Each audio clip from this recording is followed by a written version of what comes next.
Assalamualaikum warahmatullahi wabarakatuh. Selamat pagi anak-anak. Bagaimana kabar kalian pagi hari ini? Semoga senantiasa semuanya sehat walafiat. Tidak ada satupun di antara kalian yang sakit ataupun yang sedang tidak sehat pada hari ini. Allahumma amin. Oke, sebelum kita awali pertemuan pada hari ini, marilah kita berdoa terlebih dahulu, memohon kepada Allah Subhanahu wa taala semoga pertemuan kita pada hari ini dan pembelajaran kita pada hari ini bisa menjadi ilmu yang bermanfaat. Tentunya apa yang nanti Pak Guru sampaikan bisa kalian terima dengan baik dan bisa menjadi ilmu yang bermanfaat bagi kita semua. Allahumma amin ya rabbal alamin. Berdoa mulai.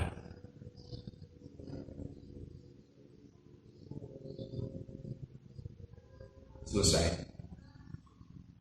Oke, anak-anakku sekalian, pada pertemuan hari ini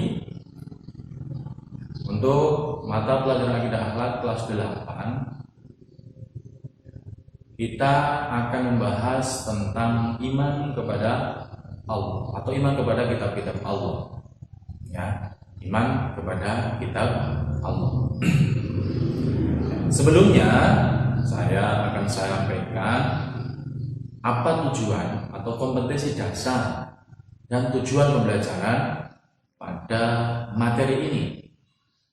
Kompetensi dasar yang pertama yaitu meyakini adanya dan kebenaran kitab-kitab Allah. Kompetensi dasar yang kedua yaitu menampilkan perilaku yang mencerminkan beriman kepada Allah Subhanahu wa taala.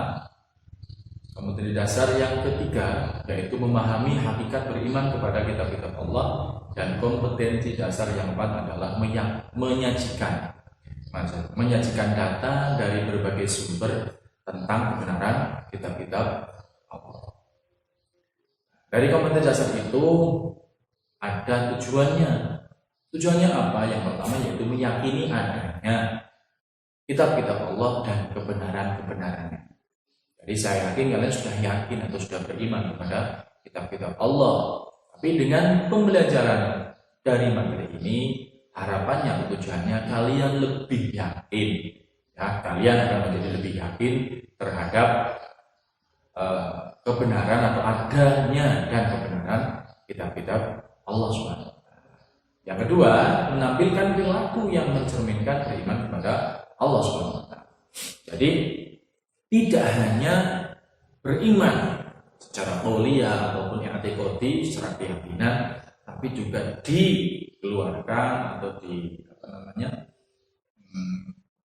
dituangkan dalam perilaku kita semuanya, yang perilaku itu mencerminkan atau menampilkan perilaku yang kita adalah orang yang beriman kepada kitab.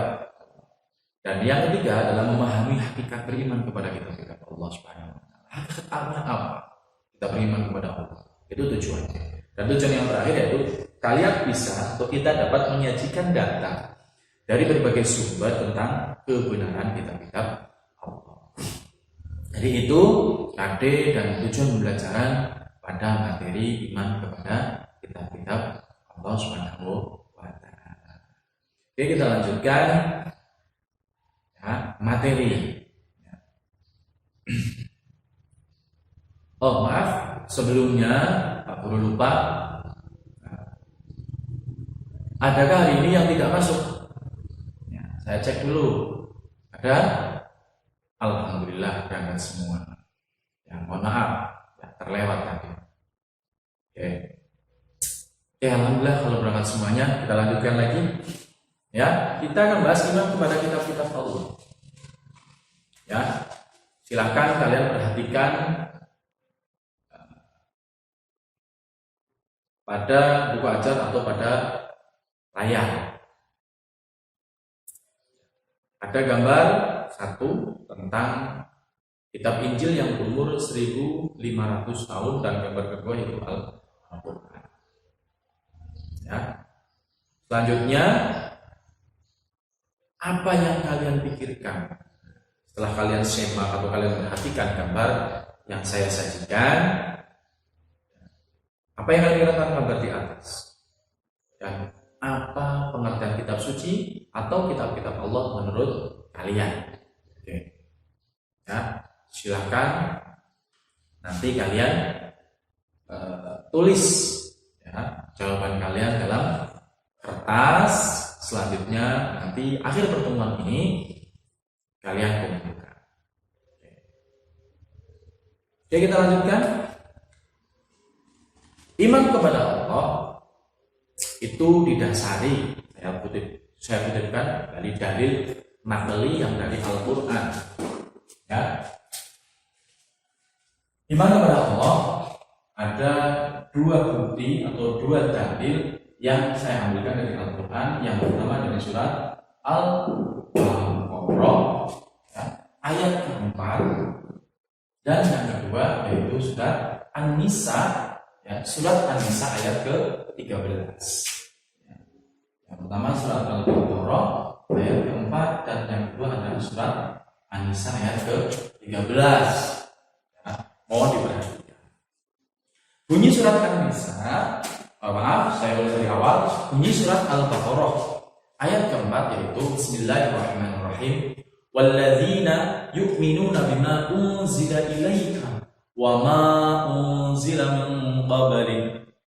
Dari ayat tersebut bisa kita pahami atau bisa kita simpulkan bahwa walladzina yu'minuna bima unzila ilaika wa ma unzila min qablik. Jadi orang yang beriman ya, beriman kepada kitab, dalam ini Al-Quran. Karena ayat ini diturunkan kepada Nabi Muhammad, unzila ilaika ya, diturunkan kepada Nabi Muhammad, wa ma unzila min qablik, dan beriman kepada kitab sebelum Al-Quran. Dari ayat ini bisa kita ambil kesimpulan bahwa orang yang termasuk pada iman kepada Al-Quran masih mempunyai syarat bahwa dia harus beriman kepada kitab-kitab sebelum Al-Quran. Bisa kita pahami seperti itu. Oke, ada yang mau bertanya sebelum kita lanjutkan?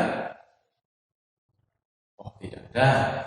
Oke, saya simpulkan lagi bahwa orang yang mengaku beriman kepada Al-Quran ya, itu bersyarat harus juga beriman kepada kitab-kitab yang diturunkan oleh Allah, sebelum Al-Quran. Ingat itu. Jadi kita orang yang beriman, yang percaya adanya kitab Al-Quran atau kebenaran Al-Quran, tidak boleh mengingkari adanya kitab-kitab sebelum Al-Quran. Ya, oke. Kita lanjutkan ayat yang kedua. Tadi surat An-Nisa ayat 13. A'udzubillahi minasyaitonirrajim. Bismillahirrahmanirrahim. Ya ayyuhalladzina amanu billahi wa rasulihi wal kitabil ladzi nazzala ala rasulihi wal kitabil ladzi anzala min qabl. Wa may yakfur billahi wa malaikatihi wa kutubihi wa rusulihi wal yawmil akhir faqad dhalla dhalalan ba'ida. Al-ayat surah. Dari surat An-Nisa ayat ke-13 ini ya, tidak hanya poin penting pada ayat ini sama sebetulnya, iman kepada kitab Allah. Tapi iman kepada kitab Allah ini ada kaitannya dengan hari akhir. Terus kitab, ada kitab sebelum Al-Quran, ya, dan malaikat dan rasul. Malaikat dan rasul. Jadi ketika kita beriman kepada Al-Quran, kita juga harus beriman yang pertama kepada hari akhir, selanjutnya kepada kitab-kitab sebelum Al-Quran, selanjutnya kita juga beriman adanya malaikat, dan yang terakhir adanya rasul selain Nabi Muhammad. Ya, bisa dipahami? Intinya kita bisa ambil kesimpulan bahwa yang namanya iman kepada Al-Quran itu harus beriman kepada semua yang terkandung dalam Al-Quran. Karena apa?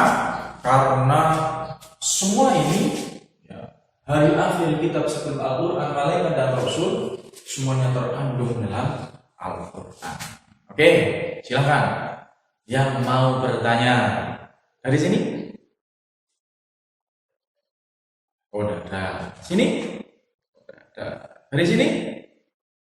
Belum. Oke, kita lanjutkan lagi.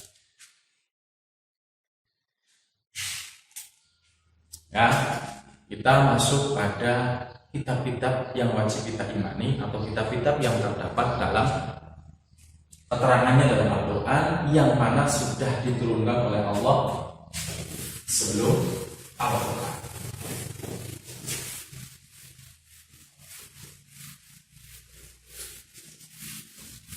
Ada 4 kitab yang Allah turunkan kepada Nabi dan Rasulnya.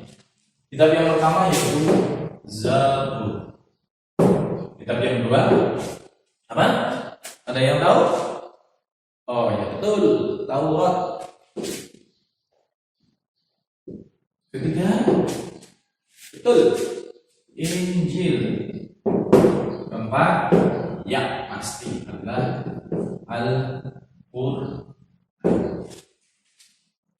Kitab yang pertama, kitab Zabur, diturunkan kepada siapa? Nabi Daud.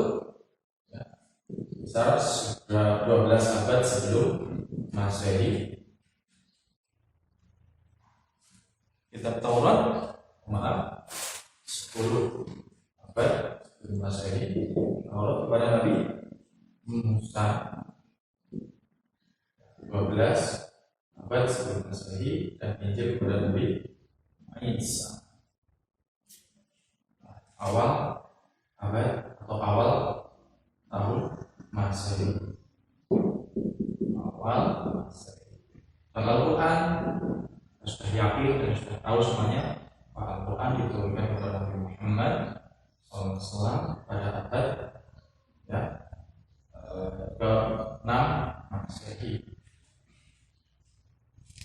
Nah, selain kita beriman kepada Al-Quran, kita juga harus yakin terhadap kitab Zabur, Taurat, Injil, dan apa yang terkandung di dalam 3 kitab tersebut, bahwa semuanya adalah dari Allah Subhanahu wa Ta'ala. Dan pastinya yang di dalam kitab-kitab tersebut adalah benar, hak, tidak ada satu kesalahan. Ya, seperti itu. Jadi kita harus yakinkan hal itu. Ya. Jadi kita Zabur diturunkan kepada Nabi Daud pada 10 abad sebelum Masehi. Targetnya siapa? Targetnya adalah Bani Israel.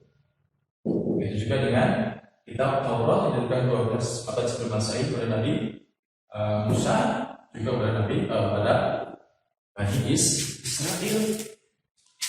Ya. Dan yang ketiga, Nabi Isa masih sama targetnya kepada Bani Israel. Nabi Muhammad, Al-Quran Nabi Muhammad yang diutus kepada seluruh manusia. manusia. Hebatnya beliau Nabi Muhammad. Nabi-nabi terdahulu diturunkan atau diutus hanya untuk satu kelompok atau satu golongan atau satu kaum saja. Ya. Lebih hanya sedikit. Berbeda dengan Nabi kita, Nabi Muhammad SAW yang diutus untuk seluruh manusia atau bahkan seluruh alam. Tidak hanya satu kelompok, tidak hanya satu golongan, tidak hanya satu kaum, tapi seluruh umat manusia mulai beliau diutus sampai hari kiamat. Seperti itu. Jadi apa yang terkandung dalam Al-Quran sangatlah hebat, sangatlah agung. Karena apa? Mencakup ya apapun yang akan terjaga dan yang akan dilakukan oleh manusia sampai hari akhir. Oke? Ada pertanyaan? Ya. Terima kasih. Kalau tidak ada, ya.